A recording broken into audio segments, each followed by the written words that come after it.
ಮಕ್ಕಳನ್ನೇ ಲೆಕ್ಕಿಸದೆ ಬೀದಿಗೆ ತಳ್ಳುವ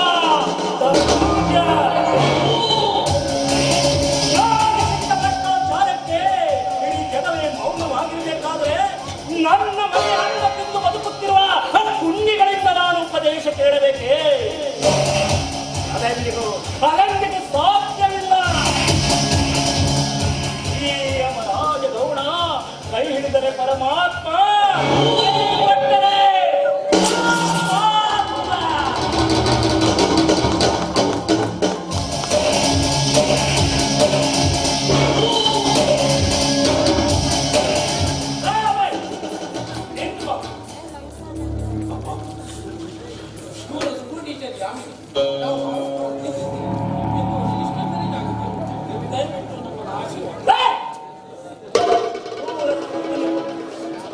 ಧರ್ಮದಾತನಿಗೆ ಒಂದು ಮಾತು ಹೇಳಿದೆ, ಬೀದಿಯಲ್ಲಿ ತಿರುಗುವ ಅಧಿಕಾರಿಯನ್ನು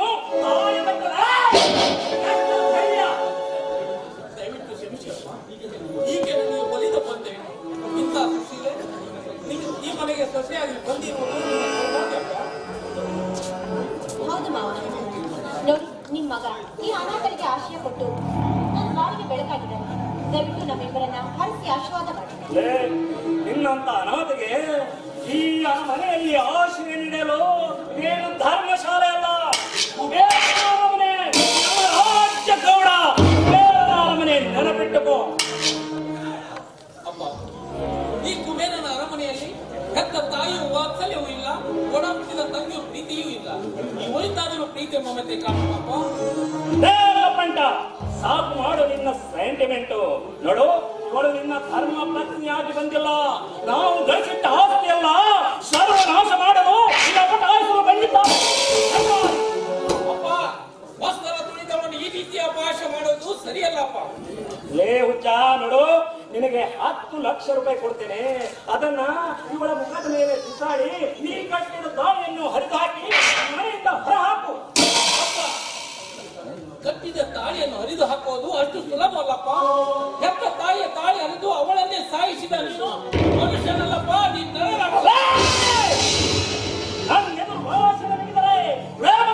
ನಿನ್ನನ್ನು ಇಲ್ಲೇ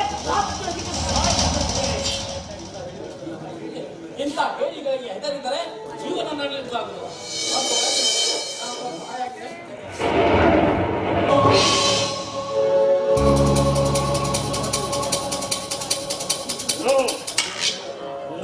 ಸಾಧ್ಯವಿಲ್ಲ. ಹೆತ್ತ ಮಕ್ಕಳಿಂದಲೇ ನನಗೆ ತಿರುಗು ಮಾಡವೇ. ಒಂದು ಮಾತು ಮಾತ್ರ ಸತ್ಯ, ಆ ಸೂರ್ಯ ದೇವನಿಂದ ಪಾಂಡವರಿಗೆ ದೊರಕಿತು ಅಕ್ಷಯ ಪಾತ್ರೆ.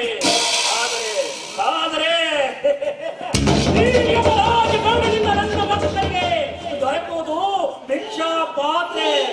ಈ ಗೌಡ ಬರೀ ಗೌಡನಲ್ಲ, ಜಗ ಬಂಡ. ಕೈ ಹಿಡಿದರೆ ಪರಮಾತ್ಮ, ಕೈ ಕೊಟ್ಟರೆ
ಮಕ್ಕಳು ಇಂದು ದಿಕ್ಕಿಲ್ಲದೆ ಹಕ್ಕಿಗಳಂತೆ ನೆಲ ಇಲ್ಲದೆ ದಿನಬಿಡುವುದು ತಪ್ಪು ತಂಗಿ, ತಪ್ಪು.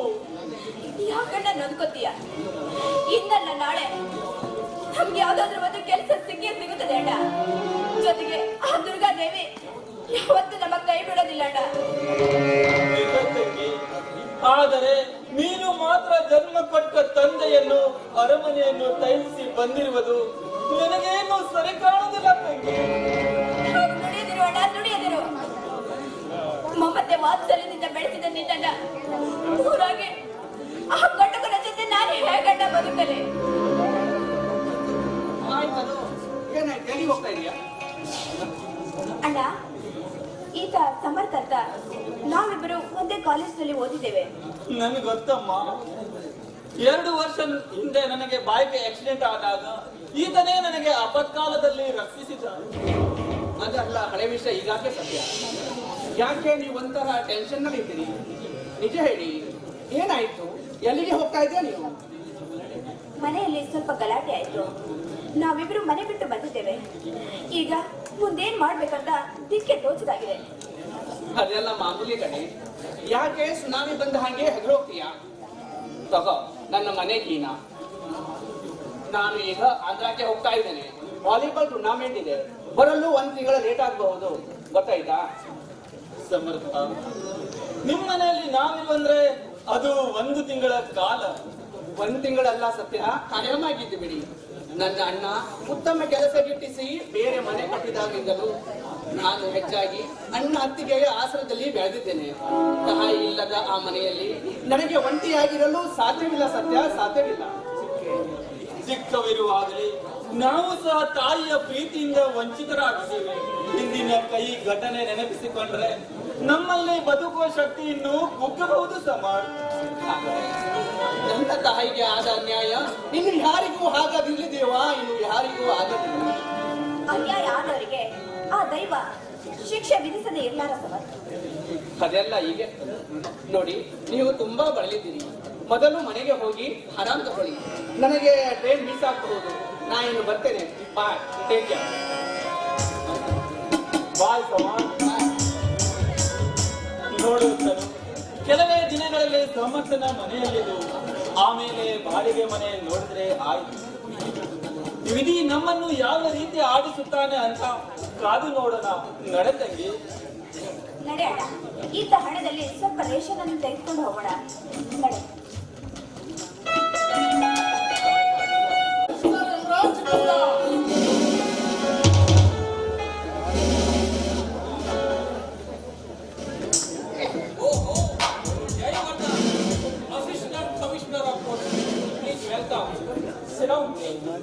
ಕುಳಿತುಕೊಳ್ಳಲು ಬಂದಿಲ್ಲ ಮಿಸ್ಟರ್ ಅಭಯ್.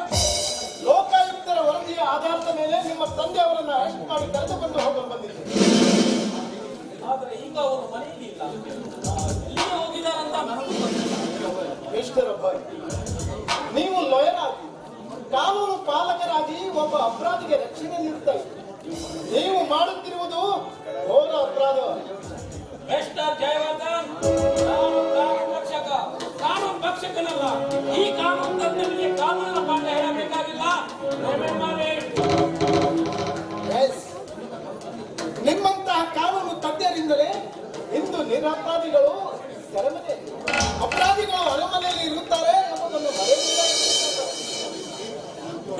ನೀ ಕೇವಲ ಲಾಠಿ ರಿವಾಲ್ವರ್ ಹಿಡಿದ ಕ್ಷಣ ಈ ನೆಲದಲ್ಲಿ ಭೂಗತ ಚಟುವಟಿಕೆ ನಿಲ್ಲಲು ಸಾಧ್ಯವಿಲ್ಲ. ಎಸಿಪಿ ಜಯವರ್ಧನ್, ಅದು ನನಗೆ ಚೆನ್ನಾಗಿ ಗೊತ್ತು ಮಿಸ್ಟರ್ ಅಭಯ್. ಆದರೆ ಖಾಕಿ ತೊಟ್ಟ ಪೊಲೀಸ್ ಅಧಿಕಾರಿಗಳು ನಡೆಸುವ ದೌರ್ಜನ್ಯ ನಿಮ್ಗೆ ಗೊತ್ತಾ? ಇನ್ನು ಎಷ್ಟು ಭ್ರಷ್ಟ ಪೊಲೀಸರಿಂದ ರೈತರ ಮೇಲೆ ಅನಾಚಾರ, ಮಹಿಳೆಯರ ಮೇಲೆ ಅತ್ಯಾಚಾರ, ಸಾಲದಕ್ಕೆ ಲಾಕೌಟ್ ಡೆತ್ ಆಗ್ತಾ ಇದೆ. ಅದು ನಿಮ್ಗೆ ಗೊತ್ತಾ? Stop it Abhay, stop it. ಹಾಕಿ ತಟ್ಟವರೆಲ್ಲ ಭ್ರಷ್ಟರು ಅಂತ ತಿಳಿದುಕೊಳ್ಳುವುದು ನಿಮ್ಮ ಮೂರ್ಖತನ. ಇನ್ನು ನಿಷ್ಠಾವಂತ ಪೊಲೀಸರು ಭ್ರಷ್ಟ ರಾಜಕಾರಣಿಗಳನ್ನು ಸಂಹಾರ ಮಾಡಬೇಕೆಂದ್ರೆ ನಿಮ್ಮಂತಹ ಬುದ್ಧಿಶಾಲಿ ವಕೀಲರು ಹಣದಾಸೆಗೆ ಅದೇ ಭ್ರಷ್ಟರಿಗೆ ಕಾನೂನಿನ ಆಶ್ರಯ ನೀಡ್ತಾ ಇದ್ದಾರೆ. ಅಂದ ಮೇಲೆ ಎಲ್ಲಿದೆ ಈ ಗಾಂಧಿ ಯುಗದಲ್ಲಿ ನ್ಯಾಯಕ್ಕೆ ಅರ್ಥ, ಖಾಕಿಗೆ ಬೆಲೆ? ನ್ಯಾಯಕ್ಕೆ ಅರ್ಥ, ಖಾಕಿಗೆ ಬೆಲೆ. ಇದು ಸಿಗಲು ಗಾಂಧಿ ಯುಗವಲ್ಲ, ಇದು ಭ್ರಷ್ಟಾಚಾರ ಯುಗ. ಭ್ರಷ್ಟಾಚಾರ ಯುಗ. ಭ್ರಷ್ಟರೇ ಆಗಿರಲಿ, ದುಷ್ಟರೇ ಆಗಿರಲಿ, ನಮ್ಮಂತ ಲಾಯರಿಗೆ ಮತ್ತು ನ್ಯಾಯ ದೇವತೆಗೆ ಬೇಕಾಗಿರುವುದು ಸಾಕ್ಷಿ ಮಾತ್ರ. ಕರೆಕ್ಟ್. ಇಂದು ಸಾಕ್ಷಿಯನ್ನು ಧ್ವಂಸ ಮಾಡಿ, ಕಾನೂನನ್ನೇ ಕಾಲುಕಸ ಮಾಡಿ, ನ್ಯಾಯ ದೇವತೆಗೆ ವಂಚಿಸಿ ಭ್ರಷ್ಟಾಚಾರದ ಕರಾಳ ಲೋಕದಲ್ಲಿ ಬದುಕುತ್ತಿದ್ದಾನೆ ನಿಮ್ಮಪ್ಪ ಯಮರಾಜ ಗೌಡ. ಕರೆಕ್ಟ್. ಬಟ್ ನನ್ನಪ್ಪನ ಹಣದ ಫಲದ ಮುಂದೆ ಯಾರಿಂದೇನು ಮಾಡಲು ಸಾಧ್ಯವಿಲ್ಲ. ACP Jayavardhan, you are wrong mister Abhay. ರಾವಣನನ್ನು ಬಲಿ ತೆಗೆದುಕೊಂಡ ರಾಮನಾಸ್ತ್ರ ಬ್ರಹ್ಮಾಸ್ತ್ರ. ಮುಂದೆ ಯಮರಾಜ್ ಗೌಡನನ್ನು ಬಲಿ ತೆಗೆದುಕೊಳ್ಳುವ ಈ ಎಸಿಪಿ ಜಯವರ್ಧನ ಅಸ್ತ್ರ ಈ ಪಿಸ್ತೂಲು. Be careful. Yes good. ಅಂದಿನಿಂದ ಇಂದಿನವರೆಗೆ ನನ್ನಪ್ಪ ಕಿಡಿದಾಡುತ್ತಿರುವ ಹಣದಾಶೆಗಾಗಿ ಹಾಕಿಕೊಟ್ಟ ಅಧಿಕಾರಿಗಳು ಆತ್ಮಮಾನ್ಯಕ್ಕೆ ಪುರಸ್ಕಾರ ನೀಡುತ್ತಿರುವಾಗ ನೀವೀಗ ನ್ಯಾಯದೇವತೆಯ ರಥದ ಸಾರಥಿಯಾಗಿ ಬಂದಿದ್ರಲ್ಲ, ನಿಜವಾಗಿ ನಿಮಗೆ ಹಾಟ್ಸ್ ಆಫ್. ಅಭಯ್, ಈ ಸುಂದರ ನಾಡಿನಲ್ಲಿ ಎಷ್ಟೋ ಭೂಗತ ದೊರೆಗಳು, ಪಾತಕಿಗಳು, ಭ್ರಷ್ಟರು ಅಟ್ಟಹಾಸದಿಂದ ಬದುಕುತ್ತಿದ್ದಾರೆ. ಅಂತವರನ್ನು ಸಂಹಾರ ಮಾಡುವುದೇ ನಮ್ಮ ಮೂಲ ಕರ್ತವ್ಯ. I like it. ಕುರುಕ್ಷೇತ್ರ ಯುದ್ಧದಲ್ಲಿ ಅರ್ಜುನನ ರಥದ ಸಾರಥ್ಯ ವಹಿಸಿದವನು ಶ್ರೀಕೃಷ್ಣ. ಇನ್ನು ಮುಂದೆ ನೀ ನಡೆಸುವ ಧರ್ಮ ಯುದ್ಧಕ್ಕೆ ನಾ ಸಾರಥಿಯಾಗಿವೆ. Best of luck Jayavardhan. Abhay, I will come back.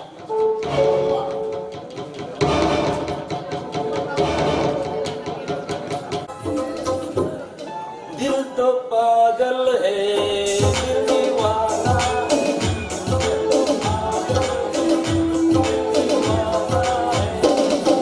गली गली बार मिलता है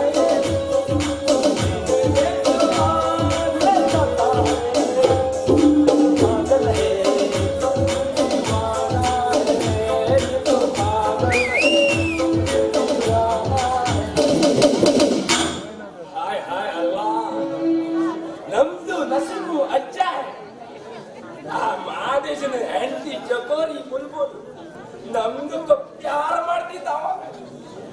ಆಕಿದು ಈ ಶಾಲಿ ಮಾತ್ರ ಕಂಡ್ರ ಏನು ಕುಚು ಕುಚು ಕುಚು ಕುಚು ಆಗ್ತಿದ್ದಾವ. ಆಕಿದು ಒಂದು ಮಗು ಬೇಕಂತ ಬಹುತ ಆಸೆ ಐತಿ. ಅದಕ್ಕ ಅವಳ ನನ್ನ ಪೀಚೆ ಬಿದ್ದಿದ್ದಾವ. ನಾನು ಸಹ ಅವಳಿಗೆ ಬಹುತ್ ಪ್ಯಾರ ಮಾಡ್ತಿದ್ದಾವ. ಯಾಕಂದ್ರೆ ಅಬ್ದುಲ್ ಮೇರಾ ನಾಮ್, ಯಾರ್ ಮೇರಾ ಕಾಮ್. ಲೇಕಿನ್ ನಮ್ದು ಚಕೋರಿಗಾಗಿ ನಾನು 4 ದಿನ ಸ್ಕೂಲಿಗೆ ಆದ್ರೆ ಈ ಮಾಸ್ತರ್ಗೆ ಪ್ರಮೋಷನ್ ಮತ್ತು ರಾಜ್ಯ ಪ್ರಶಸ್ತಿ ಸಿಗುವುದು ಪಕ್ಕ. ಅಲ್ಲೇ ಭಗವಾನ್ ಎಲ್ಲಿಗೆ ಹೋಯ್ತು ಹಮಾರಿ ದಿಲ್ ಕಿ ರಾಣಿ.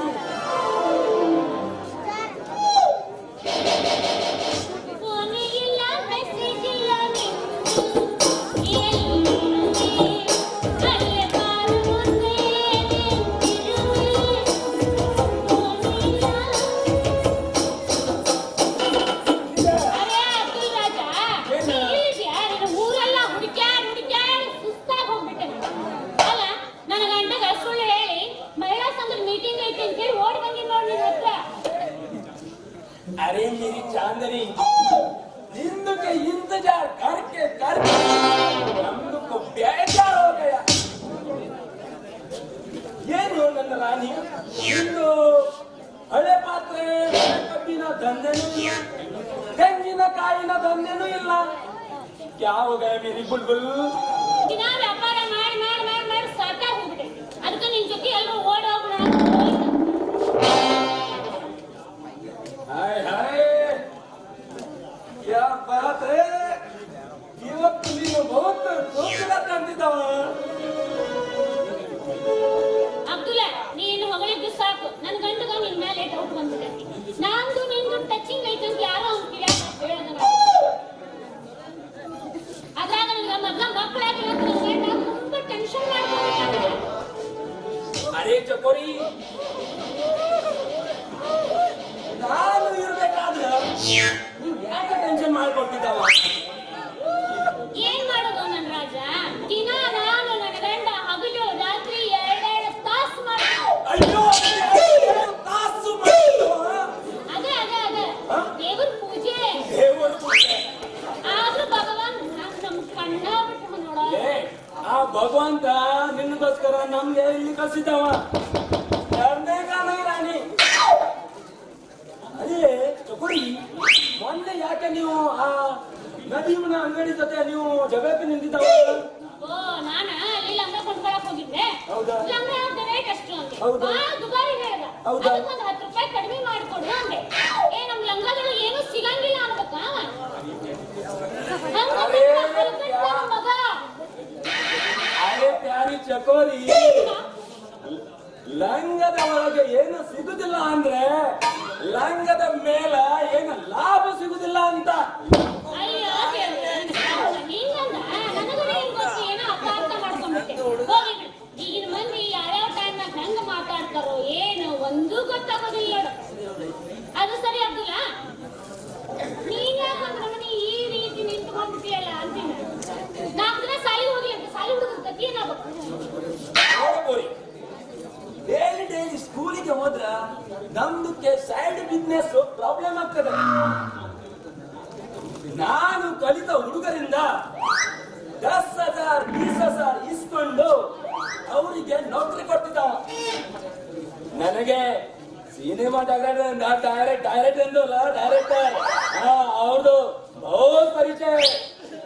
ಪೂಜಾ ಗಾಂಧಿ, ರಮ್ಯಾಗೆ ನಾನು ಸಿನಿಮಾದಲ್ಲಿ ಚಾನ್ಸ್ ಕೊಟ್ಟಿದ್ದಾವ. ಓಹೋ, ಸರ್ಕಾರಿ ಸಂಬಳ ತಗೊಂಡು ಮಾಡ್ಬೇಕು ಕೆಲಸ ಮಾಡ್ತೀಯ ಅಂತ. ಏ ಜಕೋರಿ, ಎಲ್ಲ ಮೇಷ್ಟ್ರು ಕೆಲಸ, ಎಲ್ಲ ಮೇಷ್ಟ್ರು ಕೆಲಸ. ಸೈಡ್ ಬಿಸ್ನೆಸ್ ಮಾಡ್ತಿದ್ದಾವ. ಕಲ್ಲಿಂದ ದಂಧಿ, ಮಣ್ಣಿಂದ ದಂಧಿ, ಹೆಣ್ಣಿಂದ ದಂಧಿ, ಆದ್ರೆ ಮದ್ವೆ ದಲಾಲಿ, ಇಷ್ಟೇ ಎಲ್ಲ ದಂಧಿ ಮಾಡ್ತಿದ್ದಾವ. ಇಂಥವರಿಗೆ ನಮ್ದು ಸರ್ಕಾರ ನಮ್ಗೆ ರಾಜ್ಯ ಪ್ರಶಸ್ತಿ ಕೊಡ್ತಿದ್ದಾವ. ನೋಡ್ ರಾಜ, ನೀ ಮಾಡೋದೆಲ್ಲ ಕರೆನೆ. ಆಗ ನನ್ನ ಮುಂದಕ್ಕೆ ತರೋರು ಯಾರು, ನನಗೆ ಯಾರು ಗತಿ ಅಂತೀನಿ ನಾನು. ನೋಡು ಡಾರ್ಲಿಂಗ್, ಹೇಳು ನನಗೆ ಯಾರು? ನಿಂದಕ್ಕೆ ನಾನು ಮುಂದೆ ತರ್ತದ, ನಿಂದಕ್ಕೆ ಗಂಡ ಪರ್ಮಿಷನ್ ಕೊಟ್ರೆ ನಾನು ನಿನ್ಗೆ ಇನ್ನೊಂದು ಸಹಾಯ ಆಗ್ತಿದ್ದ.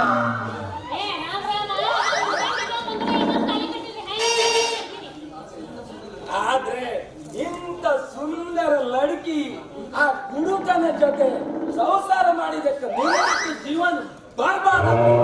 ನನಗೂ ಹಂಗ ಈಗಿದ್ದ ನನ್ನ ಬಿಟ್ಟಿರಾಕ ನನಗೂ ತ್ರಾಸ ಆಗ್ತೈತಿ. ಮುಂದೆ ಏನು ಮಾಡ್ಬೇಕಂದ್ರೆ ನಾನ್ ನಿಮ್ಗೆ ಆಮೇಲೆ ಹೇಳ್ತೀನಿ. ಮೊದಲು ನನ್ನ ಇಲ್ಲು ಡಬ್ಬ ಆಗ್ತಿದ್ದಾವ. ಅದಕ್ಕೆ ಯಾವ್ದಾದ್ರು ಆಟ ಆಡೋಣ ಕೊಡಿ. ನನಗೆ ನಿನ್ ಜೊತೆ ಕ್ರಿಕೆಟ್ ಆಟ ಆಡ್ಬೇಕು ಅಂತ ಅನ್ಸಾಕತ್ತೈತಿ. ನೀವು ಬೌಲಿಂಗ್ ಮಾಡಿದರೆ ನಾವು ಬ್ಯಾಟಿಂಗ್ ಮಾಡ್ತಿದ್ದೇವೆ. ಮತ್ತೆ 6 ಹೊಡ್ಯಾಕ್ ಹೋಗಿ ಅಲ್ಲಿ ಬ್ಯಾಟ್ ಬರ್ಕೊಂಡು ಹಿಡ್ಕೊಂಡು ಈ ಜಾಗದಲ್ಲಿ ಆಡಿದರೆ ನಮ್ದು ಬ್ಯಾಟ್ ಮುರಿಯೋದು ಗ್ಯಾರಂಟಿ. ಚಲೋ ದುಸ್ರಾ ಜಾಗ ನೋಡಿ